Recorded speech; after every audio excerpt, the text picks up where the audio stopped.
Happy day, friends. I'm excited to chat with you today about asparagus. And I'm kind of playing this game with the sun right now where it's going back and forth behind a cloud. So, pardon my squinting, and hopefully in just a second the cloud will shift again. Okay, so it settled down again for a minute. So there's two ways that you can go about growing asparagus in your home garden. And the first is obviously from seed. And it's also probably one of the least expensive ways that you can grow asparagus. And the second is by buying crowns. Asparagus is a perennial plant that really gets you where you want with the asparagus based on the life and the longevity of the crown. So it takes a lot longer to grow asparagus from seed, but you could kind of have the same loss ratio if you really didn't know what you were doing with your crowns. So back when I first decided to grow asparagus, I decided to take my chances with growing from seed. So in December of 2021, I planted out a 6-pack, maybe more, of asparagus. I'm pretty sure it's Martha Washington. I got it from Baker Creek. And so it was so super cute when it first came up. It kind of looks like dill. It's it comes up in little stalks with little frilliness to it, and it's really fun to watch it grow over time. Because it's a perennial and it's a plant that's going to keep coming back for you.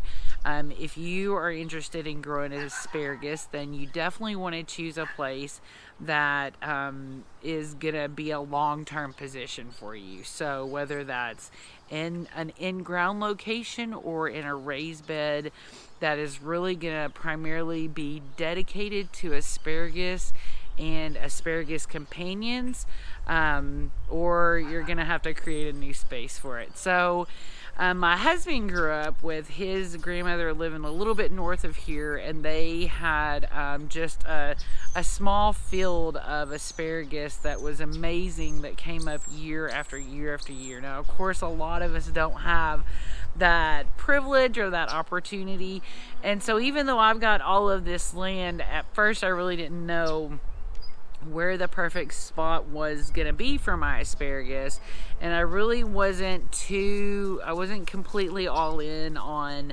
growing in the ground on this property, so to speak. So we actually built a bed specifically for the asparagus, and based on what I knew about how the sun moved in this summer, in the hottest part of the year, I chose to put my asparagus bed more on the west side of the yard, kind of under and to the side of my fig tree.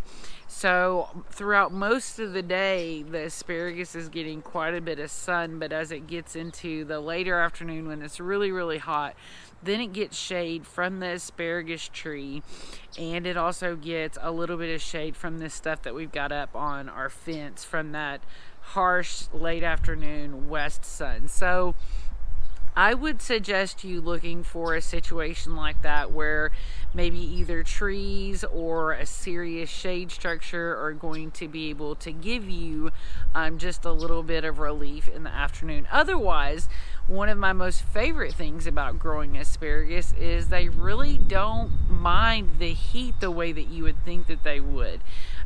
They really didn't turn brown like you're going to see here in a minute until, a couple of weeks before, so maybe the end of December and January did they really all start to turn brown.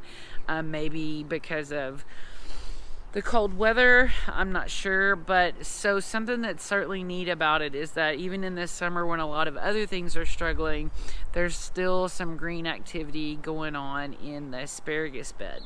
Now, I talked about when you choose a spot, you want to choose it really based on asparagus and asparagus companion plants, because of the way asparagus grows. It is, again, a plant that really because it's perennial. Its life is dependent on having a really strong established root system.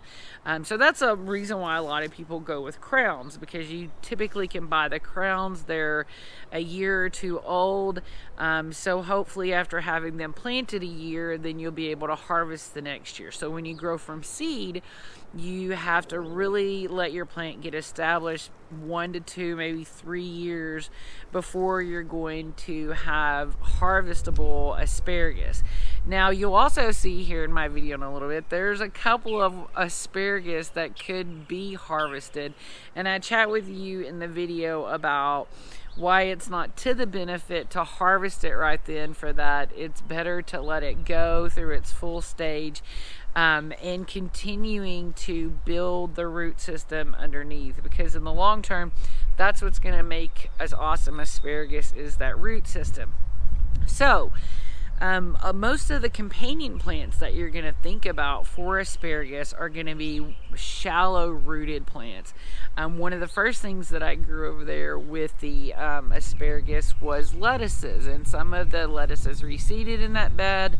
I also planted a second succession of dill that same year, or in early 2022, into that bed, and it did really well. And I also had a spoon tomato that I got from Leslie that makes like itty bitty micro tomatoes, and so it ended up kind of sprawling over the bed, which I liked because it kind of was like a living mulch, keeping the soil a little bit covered, because I really didn't mulch the bed as well as I probably should have. So I really feel like the tomato plant, and the kind of the wispiness of how the asparagus grows up kind of helped to keep the bed more moist. So another thing that you could do, that I'm going to do, because not only is that a great spot for asparagus for me in my yard, it's probably the very best place for strawberries. I had some bags do really well. We went camping, they got off track, and missed a day of watering. And if you miss a day of watering your strawberries in the heat of the summer here, they're pretty much goners. So I lost them, but that's where they were living and thriving as things got really hot. I've got it in my mind to order bare roots, but if I don't get on it, then I'm just gonna have to go get some plants for summer winds. And since you'll see in the bed where I've topped it off, now I've got my asparagus kind of growing on this bottom root layer, and now I've built up another level, and so that will be the layer. To finish that sentence, on the other layer is where I'll have the strawberries going. So I had a technical glitch. I didn't pull over an itty bitty piece of the file that finished this little spiel that I was giving. And then I also happened to decide to clean off my little memory card. And so it's completely and totally deleted. But I wanted to wrap up with some other companions. So you could do pretty much the brevy of lettuces. Some people like doing rutabaga, and like I said, strawberries, tomatoes, but you want to avoid root crops like carrots, turnips, potatoes, anything that's trying to take up the space that the asparagus would like to occupy. So let's go check out kind of the overhaul of my asparagus bed, and then I happened to catch a week or so later after I reset the bed, and so I'm going to share that with you too. So let's go check it out. I wanted to bring you along on resetting my perennial bed here of asparagus. And most of it took a hot minute for it to actually die back. And you can kind of see here that there's one still coming up. And it's funny because this is, my asparagus will be a year old this year. And it's really making some pretty nice stalks even for only being a year old. So I'm going to kind of just take you along with me. I'm going to pull back all these leaves. I'm going to trim down all the dried asparagus, and then I'm going to reset it with some compost, and maybe plant a little bit more lettuce in here with it. And I'm probably going to try out that one stalk that I just showed you, because it's just going to bloom and flower and pass away anyway. So let's get started. Now, anytime, sorry, I didn't mean to do that, which is really moot because now I got to go do it again. I'm back, take 2. So, as I was saying, anytime I'm trimming something that I want to stay alive, I make a point to clean off my clippers with some alcohol. So that's why it was so ironic that I came and dropped them on the ground. So I'm just going to get this one off. That tastes great. And I'm going to set it down, and I'm going to get to trimming up all these dead ones. There's another little baby right there too.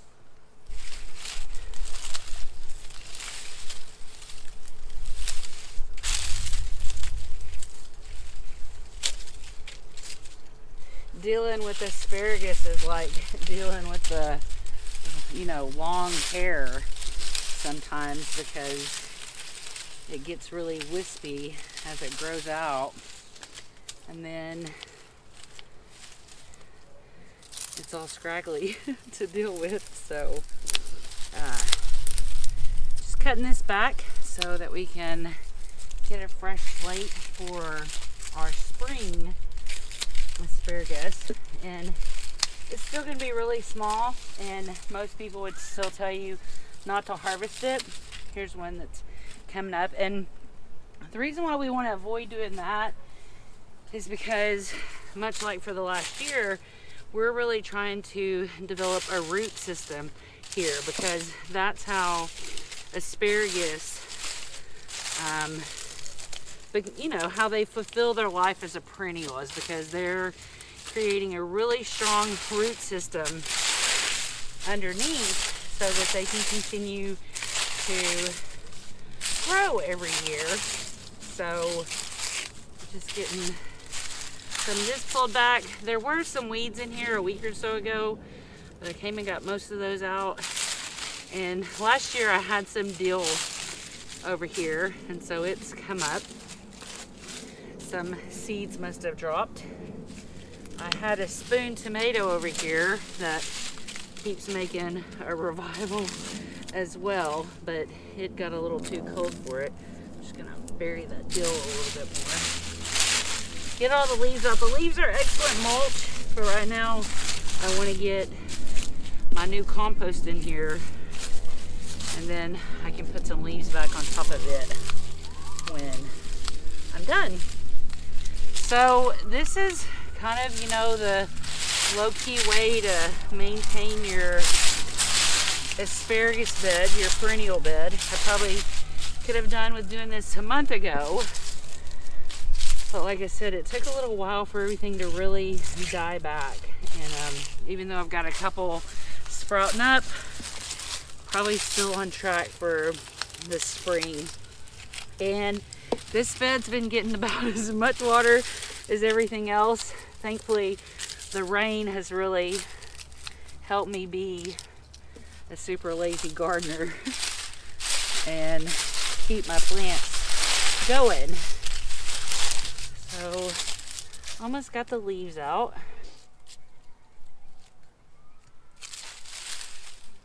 I thought about putting some more asparagus seeds in here, so I still might do that, because all of this asparagus was actually grown from seed. You can buy crowns, and a lot of people choose to do that because then you're buying a plant that is essentially already a year old, so you're cutting down on the amount of time that you wait until you'd actually be able to harvest. So I'm gonna get these little babies. Where'd Winston go? Winston, come here. He likes them. I gave him some a while ago. So now I'm gonna come back in with my compost and feed this, and it'll be all ready to start making some awesome asparagus in the spring. And again, it might be skinny, But if we have a bunch of it, we still might snack on it a little bit.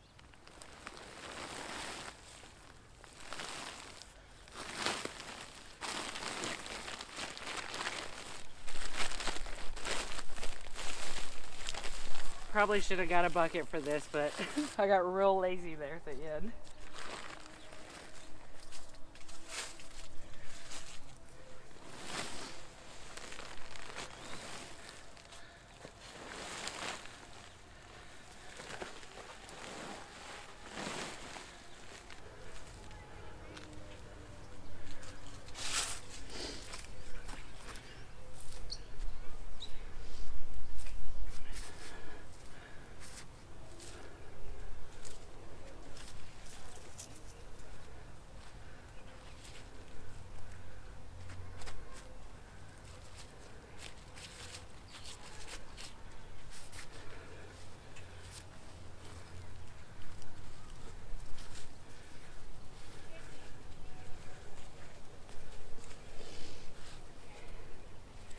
I had gotten some strawberries and managed to keep them alive quite a while, but then I got to not watering them around probably when I got sick the second time, and so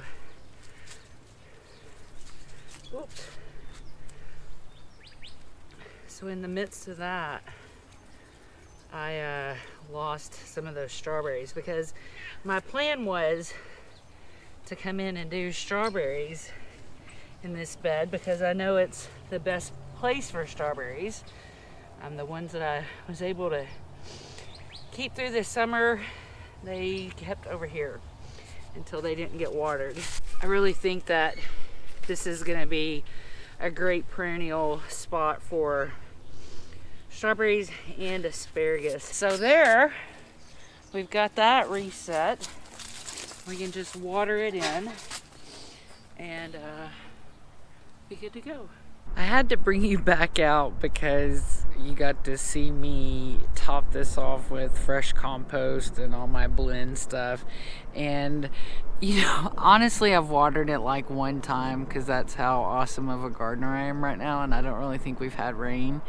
But I came over to actually water it yesterday, and as you can see, like, I found all of these awesome asparagus coming back up, and I was honestly a little worried that maybe I put the compost and the soil mix a little too deep, because it was, I think you're supposed to do like 2 inches, and I did maybe 3 or 4 because I was creating a layer for my strawberries to go in. Now, because I'm still trying to achieve mature, you can see how thin that one is compared to this one, but look how good this one is.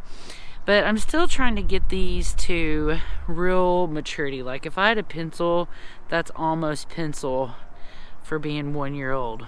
So what I do is I just let them go, because if I cut them off, you could cut them off and eat them, but you're not encouraging the root down below to continue to grow. Because what's going to happen is when I continue to let these grow, these little parts here, they're the flowers, so they're going to come up into a long, they're going to, what do you call it? They're going to bolt, just like other plants that we know of that do that. So they're going to shoot up tall, and then they're going to make a little flower. Asparagus actually come in male and female, and some people have a predisposition to which one they like according to flavor. So we keep doing that, because when we let it go all the way to that flowering stage, then we're pushing that root development underneath the soil, and that long-term root development is going to take us from having little spindly to thicker and thicker asparagus. So I'm just thrilled to pieces that it's all coming back for me, just like I should have had faith in it. So very cool, friends, and I hope this is some great asparagus inspiration for you. Okay, so in spite of this little technical glitch, I really hope that I may have inspired you to make an exploration into asparagus. Hopefully, you like to eat it, and that's one big reason. And hopefully, the other reason is that you see the value in something really cool that you can take a journey with in your garden. So many of the things that we grow, I try to overwinter tomatoes sometimes. I try to overwinter peppers, but there's just not a lot of things with right where I'm at that I can get to go all the way through the year with me. So that's been by far the coolest thing about the asparagus for me is just this journey. And, even when I covered up the asparagus, I mentioned that I probably should have been 2 inches. I probably did like 3 or 4 inches. But it was a faith game, because I had to have faith in what I was doing was right, and that relationship that I had with the asparagus was going to come back, and it did. So I'm just thrilled. And, my husband and son, now that they see the regrowth, they're like, well, we need way more asparagus than that. But again, allowing that root system to thrive is where you're going to get more and more. And I still might throw down some seeds. So I hope you have the best day ever. And forgive me for this, because I'm able to go ahead and give you the rest of the videos.